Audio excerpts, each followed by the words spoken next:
In the front engine, rear-wheel drive sports car space, there are two cars that are actually really, really close, and I think they compete. People don't talk about it. Of course, I'm talking about the 2023 Nissan Z and the 2024 brand new Mustang. They both are about $40,000 to $50,000, manual transmission, front engine, rear-wheel drive. Let's hop in my new GR86. And let's see which one you might consider. So, I will tell you that I'm a little bit biased because I had a Fox body Mustang way back in the day, way before YouTube. I was quite young, actually. It was one of my first cars. And I had an 88 LX with the high output 5.0. And man, that was such a cool car. I loved that car so much. It was in bright red. And I got it because the LX was 200 pounds lighter than the GT at the time. The GT had nicer seats and it had all the body work and stuff, but the LX was 200 pounds lighter, so it was the sleeper version. And I think it had about 225 horsepower and 300 pound-feet of torque, if I recall correctly, and of course, a manual transmission, the 5-speed, because the automatics just sucked at that time.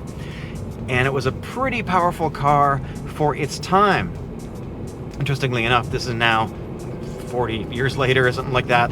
This is the 2023 GR86. It makes 228 horsepower out of a 2.4 liter. It's only 184 pound-feet of torque, but I think the specs, the stats are going to be pretty similar out of a naturally aspirated engine, but I digress. So we've got the new Mustang, and let's say the GT is going to start at about $40,000. I think that's a pretty reasonable guess, because right now the GT, the base one, starts at, I think, about 38 with destination. So then let's go over to the Z for a second. We start at about $40,000, 41 with destination for the Sport, and about $51,000 for the Performance version, which has some differences. We'll talk about that in a second. So from a price standpoint, these cars are very close. They're actually very close in size too. And they're also very close in terms of weight. Ford tells us that the new GT is going to weigh about 3,730 pounds, give or take, and the Z is going to be about 35 to 3,600, depending on the configuration there too. Now, obviously, with the Mustang, you are getting 4 seats and you're getting a lot more practicality. With the Z, you got 2 seats. Back area is super tiny to put luggage in there. You really can hardly fit anything at all, so it's a less practical car. Wheelbase is a little bit shorter, a little bit lighter. Of course, we're talking about Japanese versus American here, and maybe that is the real difference. But spec for spec and dollar for dollar, these cars are actually quite similar. So let's start with the new Mustang with the 4th generation Coyote engine. Ford says that we are going to get at least 480 horsepower. They didn't specify the torque. I'm thinking it's going to be over 420, maybe 430 at a minimum, hopefully as high as 440 for the GT. And the engine is going to have different programming, different tuning, and we still get a manual transmission, the MT82, which I'm sure they are going to revise, even though they haven't discussed it specifically. I'm sure they're going to make it stronger, a little bit more reliable. How can they not? Of course, we also get the choice of a 10-speed automatic transmission. We know we're going to get some new tuning and some revision there too. Let's talk about the power plant in the Z.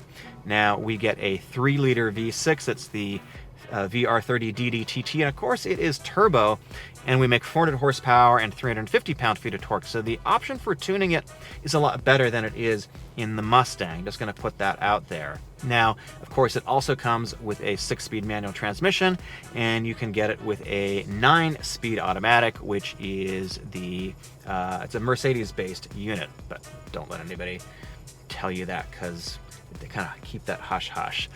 So we've got 2 cars that are very similar. Now, of course, the Mustang has a back seat. It definitely has much more usable space. That's a huge difference too. Let's talk about the mission of these cars. And the Z is really fulfilling the pure Japanese sports car mission. It's still a relatively light car, maybe verging on getting not so light anymore, but it is, of course, all Japanese. That's been a big thing with the Supra. People don't like the Supra because it's basically all German, Austrian, depending on how you want to put it. And this car that I'm seeing right now, this GR86, is also a collaboration between Toyota and Subaru, and this is built in Japan on the Subaru assembly line. So this is essentially sort of a Subaru. When we look at the mission of the Mustang, this is a car for everybody. It definitely is more practical. This is pure Americana. This is something that goes back a long way. It's the most popular selling sports car of all time. We are talking about 10 million cars or so that have been on the road since its inception 60 years ago. That's a lot of cars when you're talking about it. You can get into a base GT, let's say the new one's going to be about $40,000, and you can probably be done with tax and all that kind of stuff. You can probably get out the door for low 40s with tax and licensing and all that kind of stuff if you keep it super base. Not that anybody will. Same thing with the Z. $41,000 plus tax out the door. You're going to be at a very, very similar price point.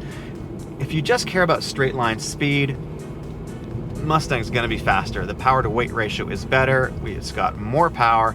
It's got more torque. There's just sort of no way that it's not going to be a little bit quicker. I think that's just sort of the reality of it. And you get the incredible V8 sound. The Coyote engine sounds like nothing else. Ford has really done their homework with all of the noises, the induction noises, the exhaust. They've really spent a lot of time in making sure it sounds incredible, even in the base one, and it absolutely does. In the Z, you've got a fairly corked exhaust, which of course can be remedied in the aftermarket. Now, when you move up in price point, this is where it gets more interesting. In the Mustang, right now, of course you can get the premium, which is probably what everybody gets, and it's a big step up. It's about $5,000, and you get leather, and you get a better stereo, and you get a better interior, and all this kind of stuff. You don't really get a lot of performance stuff, but a lot of people sort of get that because it's just nicer. And of course, you can order the performance pack, which right now is about $6,700. And with that, what you get is very, very similar to the Z, getting the performance edition in the Z. In the Mustang, you get bigger wheels and tires. You get 19-inch tires, or rather 19-inch wheels. They're 255 in the front, 275 in the rear. And also, what you get is bigger brakes. You get Brembo 6-piston brakes. I think the rotors are 390 millimeters, which is about 15.3 inches, I think. So that's a pretty big upgrade. You get bigger sway bars, you get different suspension tuning, you got different dampers in there, you get little rear wing, and you got some extra cooling capability too. And very importantly, you get a Torsen rear differential, which is better than the clutch style differential that you get in the base version because it acts quicker, the clutch packs don't wear out, and it's going to apply power more effectively under more difficult conditions than the clutch style pack does in the base version. Now, in the base Z, you don't get any kind of limited slip at all. You get an open diff. That's not so hot. You get fairly small brakes, and I think they're 12 inches, and you get a cloth interior. So when you move up to the performance pack, the performance edition, for $10,000, you get 6-piston Brembos, which are pretty great, and they're 14 inches, I think. And you get bigger wheels and tires. You get 19-inch wheels and tires. You get stickier summer tires, which are also, if I remember correctly, 255, 275. And you get a nicer interior. You get leather. You get bows, all that kind of stuff.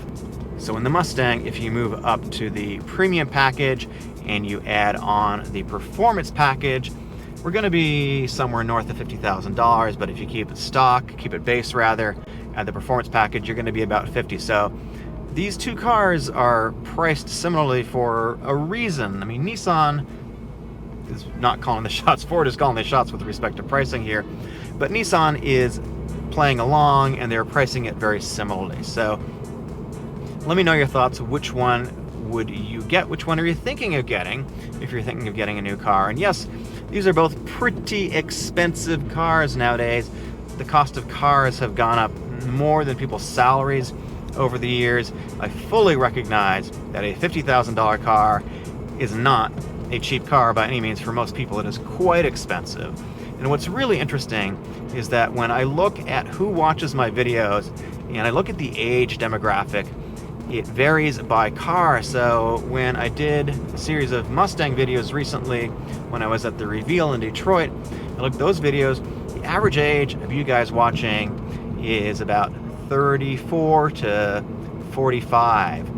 And when I do the Z videos, it skews a lot younger. It's 25 to 34. That's sort of the median age. I don't know if the average, but it's the median age. So more younger people are interested in the Z, which to me is kind of interesting. Slightly older people are interested in the Mustang, which is interesting to me too. Personally, I kind of like them both, but let me know which one you would choose. And at the end of the day, I think it sort of boils down to a Japan versus America competition. It really depends on what kind of sports car you're after, what you really like. Now, I plan on getting a dark horse, just because I haven't owned a Mustang in a long time. It's time to come back to a Mustang. The V8 in that thing is just so intoxicating sounding. The Coyote engine is so incredible sounding.